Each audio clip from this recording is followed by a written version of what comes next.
everybody, Gina DeLuca here. All right, I have a big canvas today. This is a 20 by 20. I have an art show coming up at the Broadway Market in Fells Point in Baltimore. And I need to make some big pieces for that. So today we're going to be doing a straight pour, going for that cloud effect. So I have as my base color Phthalo Blue. Let's find Phthalo Blue in Basics. I have Old Gold from Artist Loft. So what should happen is the Phthalo Blue will become the background, basically the color in between the cells.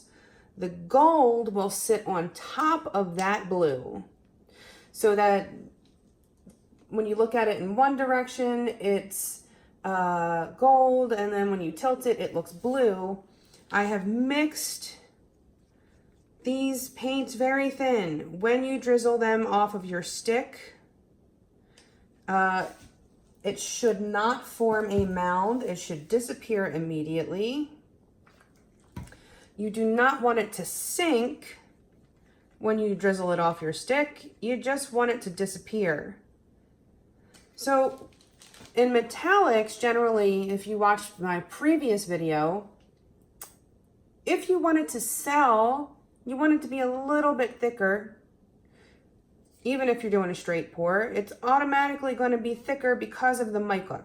So by making this even thinner than I would normally do it for making cells, it kind of just forms a lacing, a layer that goes on top of whatever my base color is going to be. The next three colors, I have added about 1/8 of a teaspoon of the Satin Enamel by DecoArt in pure white. So the colors I have, this is Phthalo Blue with some of the pure white added. This is the Phthalo Blue with a touch of golden phthalo green.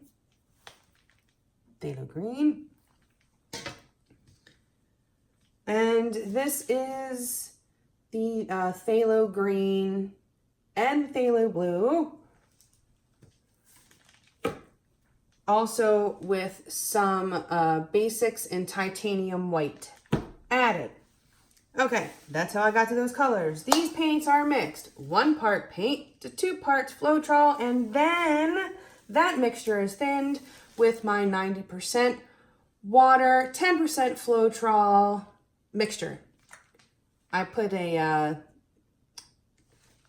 like 2 layers of nylon stocking on my bottles that helps to strain your floetrol. I do the same thing. I put my floetrol in this bottle to make it easier to use because I buy the gallons. And the same thing, nylon stocking, strain your lumps as you pour. Very time saving. I like that. Alrighty. Oh, another little tip. I painted the sides first because in a straight pour, the paint is very thin and sometimes it doesn't give you fantastic coverage on the side. So I cover the sides first, and that way I know that I am golden. And this little tip, when your tube is empty, you think it's empty, I squeezed everything that I could get out of this tube and still had enough to paint all of this. And probably could have continued and covered the top. So you can always squeeze a little bit more out of those things than you think you can. Okay, I think we're ready to get started. All right, so this time, the first thing I'm gonna do is put down my base coat. And then I will do my cup because sometimes I want the paints to sink. So I want to give it time to do so, but the satin enamel is very, very cell reactive and it'll start popping up in your cup. So the first thing I'm going to do is put some paint. This is my background color. So I'm going to do, it's about 2 ounces of that. Okay, so this is a 20 by 20 canvas. That would be 14 ounces of paint-ish.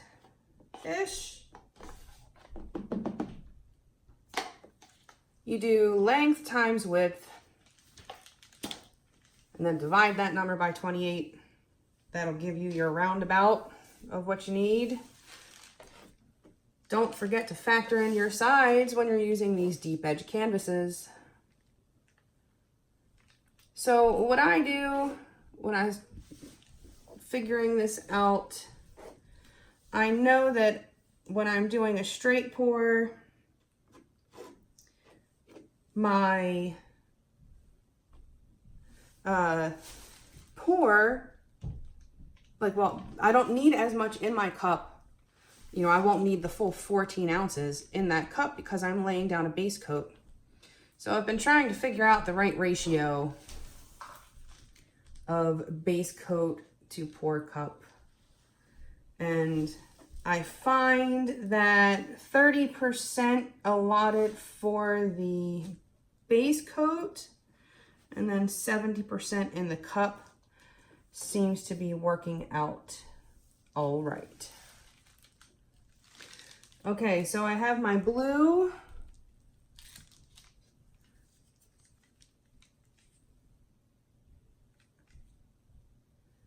I'm going to do the gold next because I want that to become part of that background, to lay on top of it. Always checking to make sure your consistency hasn't changed on you.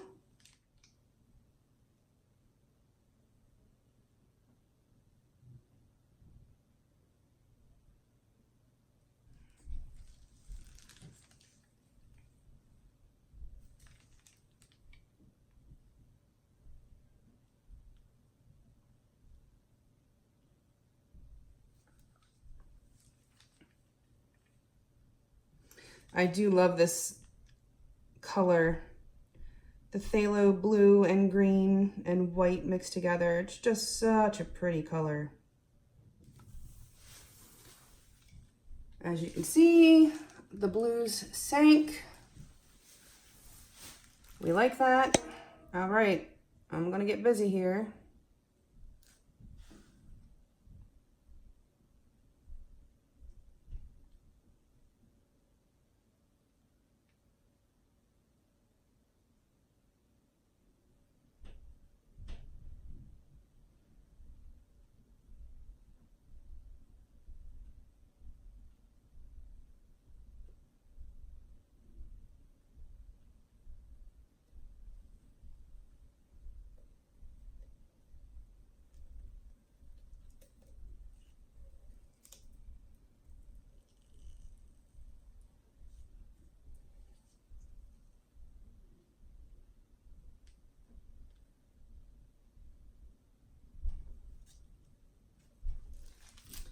All right, let's pop some of these bubbles here.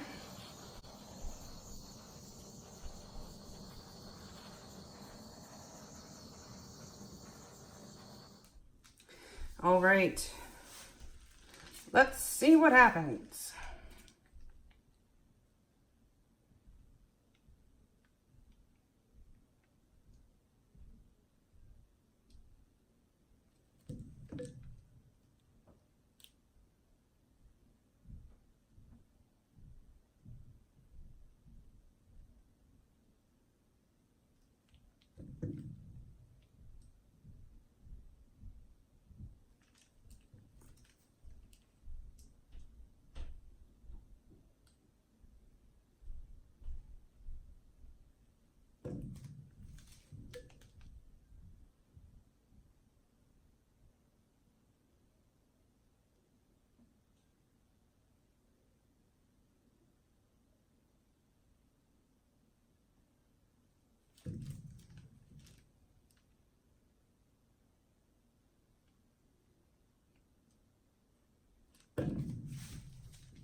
cat hair.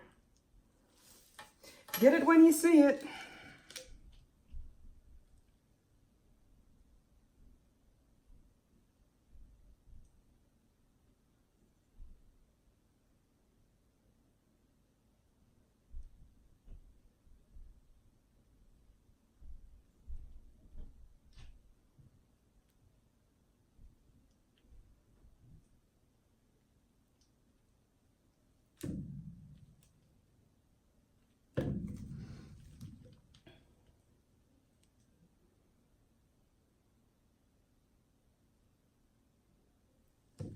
There it is.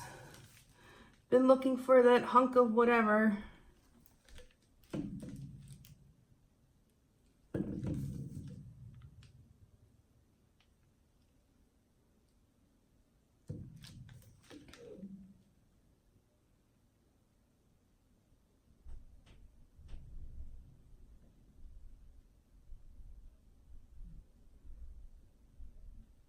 So I'm not tilting the paint off yet because I want, oh, spoke too soon. I wanted to see what areas I wanted to tilt.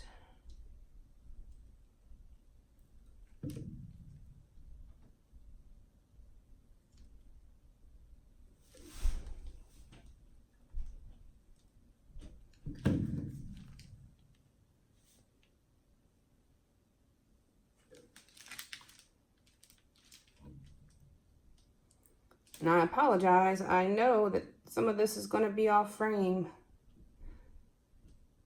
I just can't get this camera far enough away to get everything in.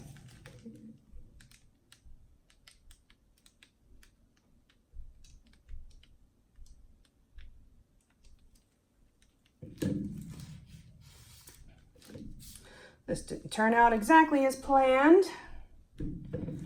They rarely do. And that's all right. Work with what the paint gives you. You can still make it beautiful, even if it's not what you saw in your head.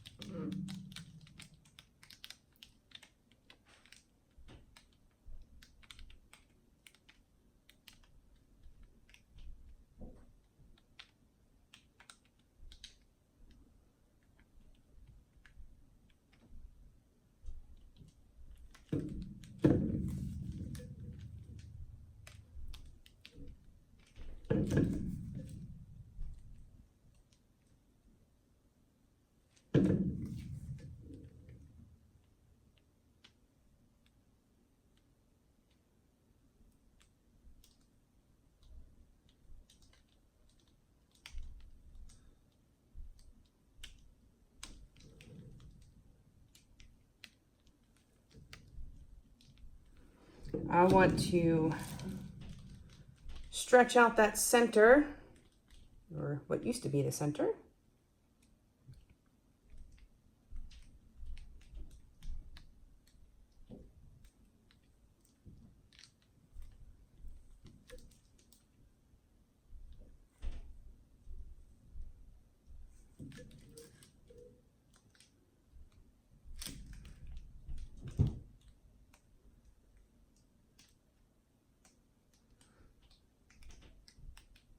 And of course, you don't want to leave your paint too thick or it can crack on you, and you don't want that.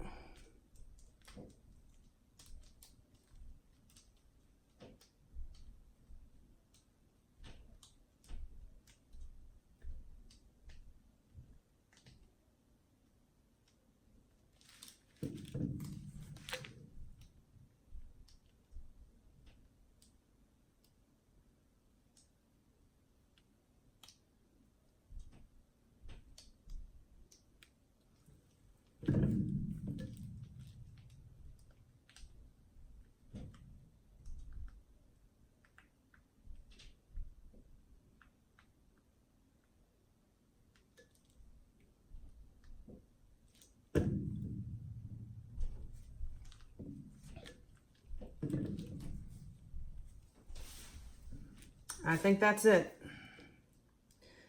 I think that's how I want it.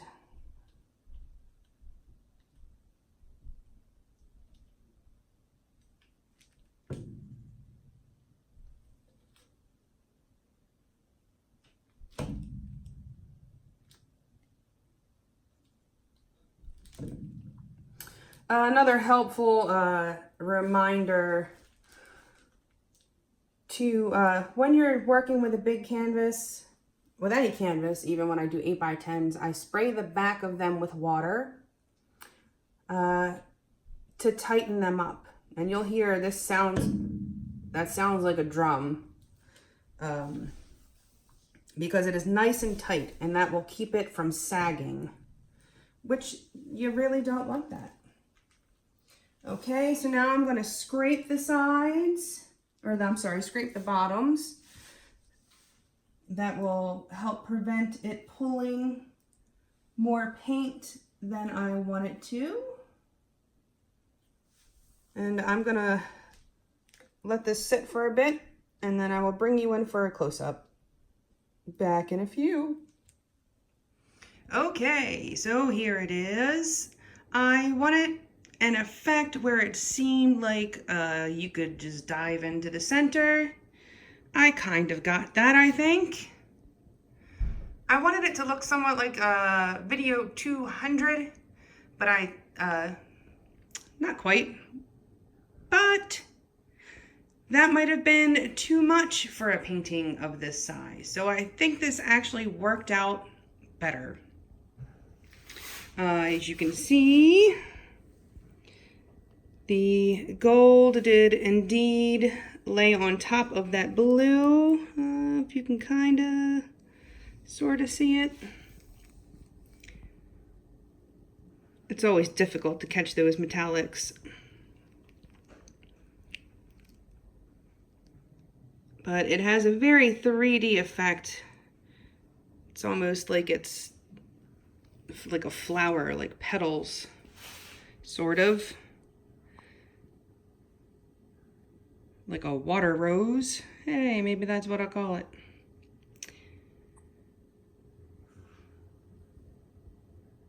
A little bit of a yin and yang action going on there, sort of, kind of, somewhat, a little bit. All right, well, I'm pleased with it. I think this is a show-worthy piece.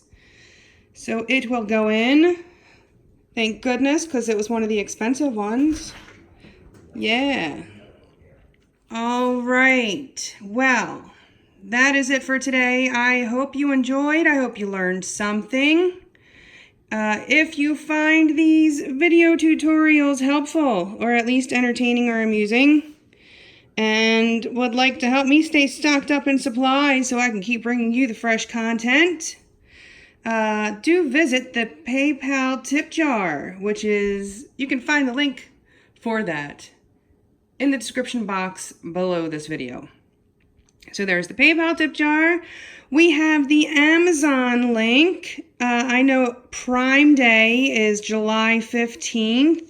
If you are planning on doing your Amazon shopping for Prime Day, if you enter through that link, anything that you purchase off the entire site of Amazon, I will receive a small commission of at no additional cost to you. It's an awesome way to help me out and not hinder you at all. Also, in the description box are links to my website, ginadeluca.net, where you can purchase my art and my music. My new CD is out. Do check that out. And last but not least, join our Facebook group, Go Make Some Art. Post your masterpieces, ask your questions, get some inspiration, all that good stuff. All right, you guys, that is it for me. I hope you have a beautiful day. Now go make some art.